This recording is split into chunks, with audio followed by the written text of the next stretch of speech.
The Showcase of the Immortals has led up to its name. What's up, WWE Universe? This is your boy Nash here, and tonight I revealed the results of tonight's Super Bowl of WWE known as WrestleMania, and it is presented by Snickers. You're not you when you're hungry. Snickers satisfies.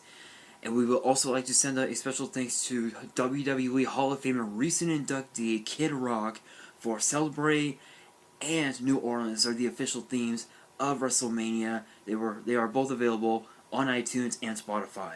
Alright guys, we're gonna kick things off with the kickoff show as the Andre the Giant Memorial Battle Royal went underway. Literally the Andre the Giant Memorial Battle Royal led up to its hype. Like, there were so many eliminations. Some of the highlighted eliminations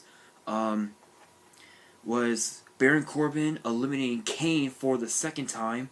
Mojo Rawley eliminating his former best friend Zack Ryder. And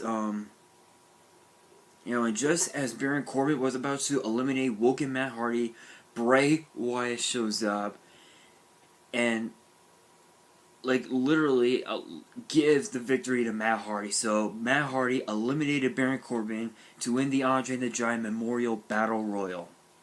Alright guys, from there we move on to the Cruiserweight Division as part of 205 Live as Cedric Alexander battled his best friend Mustafa Ali for the vacated Cruiserweight Championship.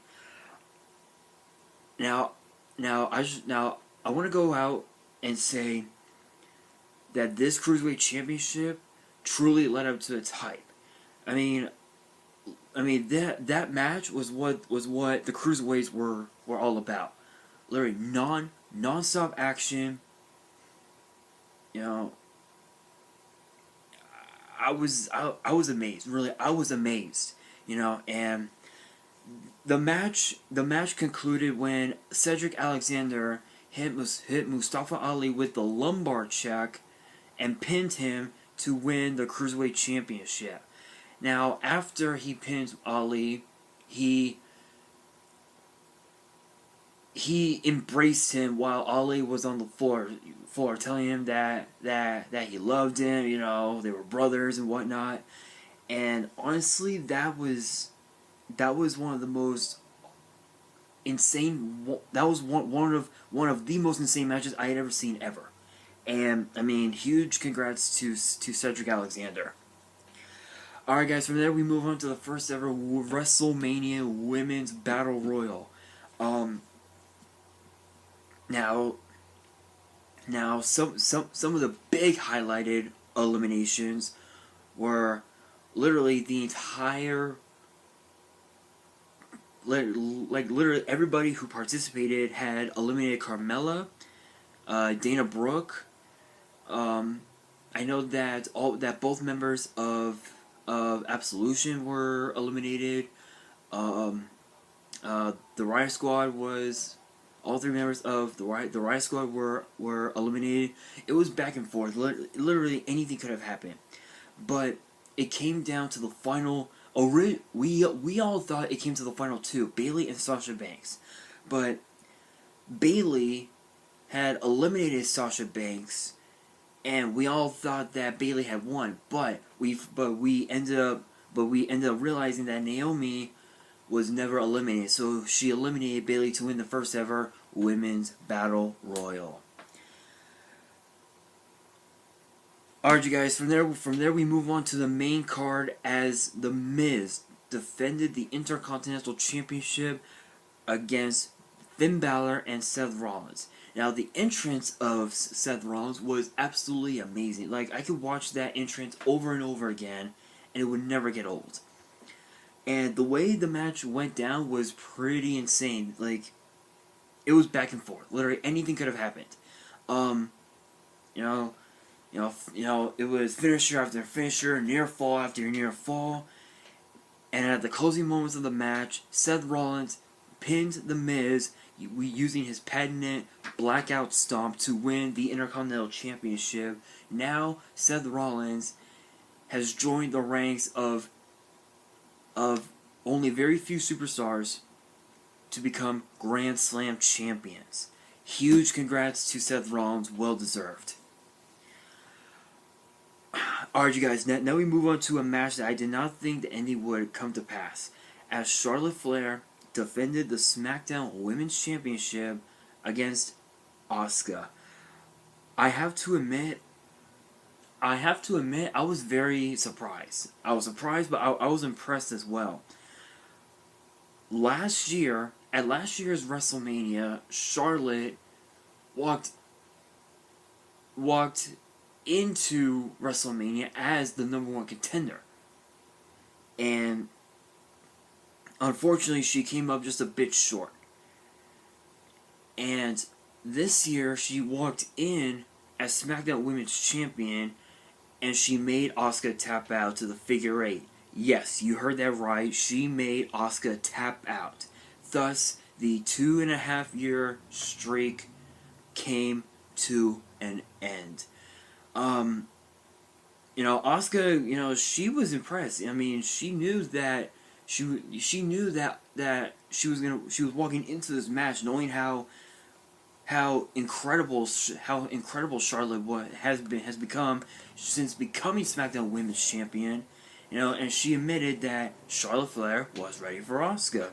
But again, congratulations, Charlotte. If you're Charlotte, if you're watching this video, I want you to know you earned it, girl. You earned it. And to Sasha as well. I know if you're Sasha, if you're watching this video, I have to admit, I'm one to admit, as a diehard fan, you put on one hell of a performance. You gave it your all, and you have nothing to be ashamed of. Really, you don't. But I know that after tonight, you will go down in history as one of the greatest, fastest rising stars in history. Alright, guys, from there we move on to the United States Championship as Randy Orton defended the title against Bobby Roode, Rusev, and Jinder Mahal. Again, this was another one of those matches where it was back and forth, because when it comes to WrestleMania, anything can happen.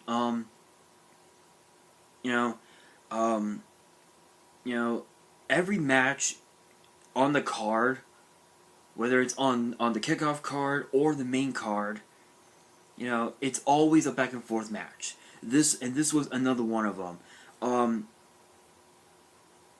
Numerous RKOs, numerous Machka kicks, and in the end, Jinder Mahal pinned Rusev using the Colossus to win the United States Championship with the help, of course, of Sunil Singh. Alright, guys, now we move on to a match that I did not think we would ever see, as Rowdy Ronda Rousey teamed up with Kurt Angle, the Raw General Manager, to take on Stephanie McMahon and Triple H. You know what? Honestly, you guys know how dangerous Ronda is. I'm just gonna go ahead and say it. Ronda Rousey made Stephanie tap out to an armbar to win the mixed tag team match, and literally, Ronda Rousey literally destroyed Stephanie's arm, like literally damn near tore it in half. But congratulations to Kurt Angle and Ronda Rousey. They put up a fight. They gave it their all, and no doubt that Ronda Rousey will become a great women's champion, no doubt. Alright guys, now we move on to the SmackDown Tag Team titles as the Usos defended the tag titles against the New Day and the Bludgeon Brothers. This was like one of the shortest matches on the card. The Bludgeon Brothers won the SmackDown Tag Team titles by hitting with Harper hitting Kofi Kingston with a powerbomb from the top rope. Yeah, it was brutal. Really, it was. Alright, you guys. Now, if you remember last week, on the WrestleMania, on my WrestleMania prediction video, I never mentioned anything about John Cena versus The Undertaker. That's because we all thought that John Cena was going to go in as a fan, and he did for literally most of the night. But after the Charlotte Asuka match, a SmackDown referee went to John Cena and told him that The Undertaker was in the building. So John Cena rushed from the stands in up the ramp and backstage to get his attire on, and then Elias shows up, and John Cena attacks Elias, and then The Undertaker shows up and just literally destroys John Cena. Literally, I'm gonna say it right now, John Cena brought it upon himself. John Cena was the one that was talking shit about the Undertaker's wife, Michelle McCool, and her Instagram account and whatnot. He was, again, he brought it upon himself. So The Undertaker pinned John Cena by hitting him with a vicious tombstone pile driver. It was brutal. Alright, guys, now we move on to a tag team match that had huge implications for the future of SmackDown Live, as Shane McMahon teamed up with the returning Daniel Bryan to take on Kevin Owens and Sami Zayn. Now, here was the stipulation: should Kevin Owens and Sami Zayn win the match, then they get reinstated to SmackDown. However, should they lose the match, they would remain fired. So Kevin Owens and Sami Zayn attacked Daniel and Shane from behind, and Shane McMahon literally was stalling long enough for Daniel Bryan to come to get into the match. So yes, so Daniel Bryan hit Sami Zayn with the running knee and made Sami Zayn tap out to the yes lock. So therefore, Kevin Owens and Sami Zayn are still fired. Alright guys, now we move on to the Raw Women's Championship, as Alexa Bliss defended the title against Nia Jax. So before the bell rings, Nia Jax literally destroys Mickie James because she knew that Mickie James would eventually get involved. So she literally destroyed Mickie James, just ragdolling her. And like for some parts of the match, Alexa Bliss was pretty dominant, but in the end, Nia Jax hit Alexa Bliss with a Samoan drop from the second rope to win the Raw Women's Championship. Honestly, Nia, well deserved. It's something that she's wanted for a long time, and she earned it, no doubt. Alright guys, now we move on to the WWE Championship, as the dream match came to pass, as the phenomenal AJ Styles defended the title against Shinsuke Nakamura. Now this dream match led up to its hype, because this was back and forth. Anything could have happened. But in the end, AJ Styles pinned Shinsuke Nakamura by hitting Nakamura with the Styles Clash to retain the WWE Championship. Now, what happened after the match shocked me. Literally, it shocked me to the core. Shinsuke Nakamura, he took the WWE Championship from the referee, and Shinsuke gave the title to Nakamura, to Styles. They were embracing, out of respect.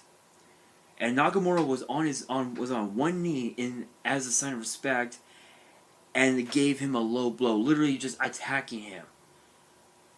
I don't know what I honestly don't know what happened. Really, I don't. My mind was like, my mind is like, what just happened?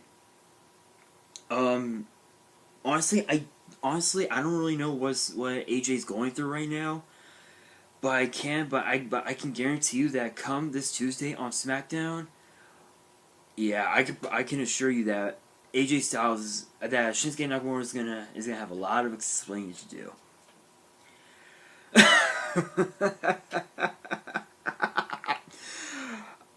Alright, you guys, now we move on to the Raw Tag Team titles as the Bar defended the titles against Braun Strowman and a partner of his choice. Now Kurt Angle said that Braun Strowman had to have a partner. He never said that it had to be someone from backstage. So he chose a kid. Okay, literally, he chose a kid, and the guy's name is Nicholas. And I don't know. Honestly, I don't know what the hell happened. Like, Braun Strowman literally took the match by himself, and I don't even know what to think. Like, this was like one of the most bizarre things I had ever seen. You know, and Nicholas decided to tag himself into the match. You know, and he's looking at Cesaro, and he's like, you know what? I think I'll tag Braun Strowman. So he tags Braun Strowman back, and he literally just dominates the rest of the match, hits Cesaro with a power slam, and Braun Strowman and Nicholas become the Raw Tag Team Champions. I can guarantee you that tomorrow on the WWE app, it'll say that Nicholas is a Tag Team Champion. Honestly, I don't know what Kurt Angle's gonna think. I just don't know, but yeah, it happened. It happened.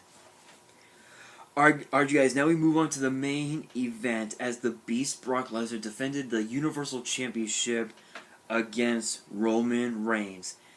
This was by far the most lopsided match I had ever seen. After 6 F5s, okay, 6 F5s. Well, yeah, literally, it took Brock Lesnar 6 F5s to pin Roman Reigns and retain the Universal Championship. And, like, literally, Brock Lesnar took his gloves off and hit the point of his elbow onto Roman Reigns' hairline, like, right there. And literally, literally, he was bleeding. He was bleeding like crazy. And, I mean, again, after 6 F5s, Brock Lesnar retains. Wow. Alright, you guys, thank you guys so much for watching. That is it. That's gonna do it for the WrestleMania results. Hope you guys enjoyed this this video. I'm still trying to get over the Braun Strowman and Nicholas team. I'm still trying to get over that. But again, I hope you guys enjoyed the video. Be sure to post in the comments below, and don't forget to smash that like button if you enjoyed it, and don't forget to subscribe and bell me for more WWE and Yu-Gi-Oh opening videos. And on that, this is your boy Nash here, signing out.